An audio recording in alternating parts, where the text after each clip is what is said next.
কোথায় ছিলেন? আপনার কথাই ভাবছিলাম। আমার কথা আর ভেবো না ত্রিজটা, বরং দেবী জাহ্নবীর কথা ভাবো। বেশ উৎফুল্ল আছেন বলে মনে হচ্ছে। তা একটু আছে বই কি, কারণটা জানতে পারি?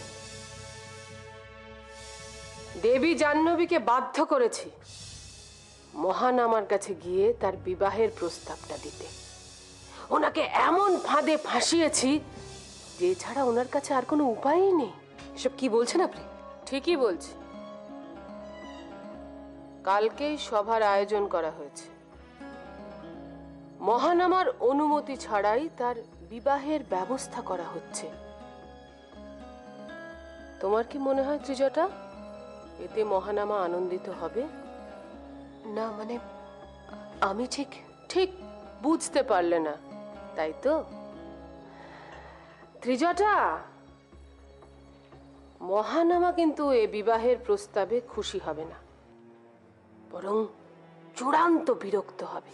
আপনি আপনি অদ্বিতীয়া, এই সহজ সরল ব্যাখ্যাটা আমার তো মাথায় আসেনি।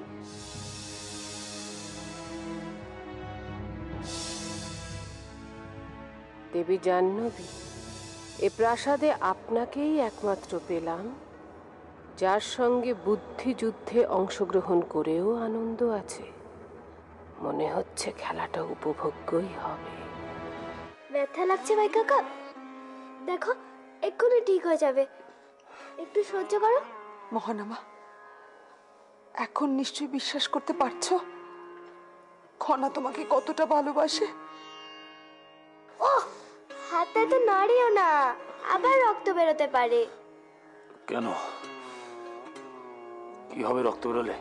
বারে তোমার সামনেই বিয়ে না, এইভাবে তুমি বিয়ে করতে যাবে? মানে মানে কি জানো না? তবে শোনো, তোমার জন্য আমরা বিয়ের প্রস্তুতি শুরু করে দিয়েছি। তোমার জন্য লাল টুকটুকে বউ আসবে প্রাসাদে। ছেলে ভুলানো গল্প শোনাচ্ছেন আমাকে? হ্যাঁ মহানামা, এভাবে তুমি বারবার আমাকে অপমান করতে পারো না। আর আপনি পারেন আমার জীবনটাকে নষ্ট করে দিতে। সে অধিকার আপনাকে কে দিয়েছে? আশ্চর্য, তোমার বিবাহ স্থির করা মানে কি তোমার জীবন নষ্ট করা নাকি? কেন আপনারা আমাকে একটু শান্তিতে একা থাকতে দিচ্ছেন না? কি ক্ষতি করেছি আমি? কেন আমাকে একটু একা থাকতে দিচ্ছেন না আপনারা? কেন? ভাই কাকা, এভাবে তুমি রাজিমার সাথে কথা বলতে পারো না, উনি তোমার গুরুজন। বাহ, এখন একটি শিশুর থেকেও আমাকে জ্ঞান নিতে হবে। কে তোমাকে শিখিয়েছে খনা এগুলো? জয়দ্রথ? হ্যাঁ, সব ব্যাপারে জয়মকে দোষারোপ করা এবার বন্ধ করো ভাই কাকা। যখনই তোমার সাথে কোনো না কোনো বিষয় আলোচনা হয়, তুমি যে কোনো ভাবে জয়মের প্রসঙ্গ টেনে আনো। কেন?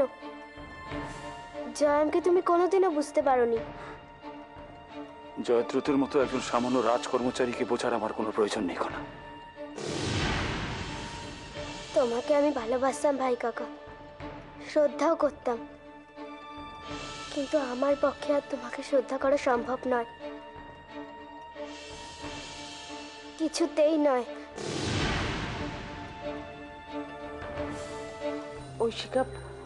ঐশিকা, আমার মনে হয় এ সভায় তোমার থাকা উচিত না। কি বলছেন আপনি? কুমারের বিবাহ নিয়ে সিদ্ধান্তে আসা হবে আর আমি সেখানে থাকবো না? না ঐশিকা, তুমি থাকবে না। এটা আমি তোমার ভালোর জন্যই বলছি। কেন? দেখো ঐশিকা, শুধু যদি কুমারের বিবাহ নিয়ে কথা হতো তাহলে কিন্তু মন্ত্রিসভার সামনে এ আলোচনা হতো না। আজ সভায় এমন বিষয় নিয়ে আলোচনা হবে আমার মনে হয় যা ব্যক্তিগত সম্পর্কের টানাপোড়েনের একটা ছবি উন্মোচন হবে, এবং সেটা একেবারেই কাম্য নয়। তাই আমি বলছি, এই সব কিছুর থেকে তোমার দূরে থাকা উচিত।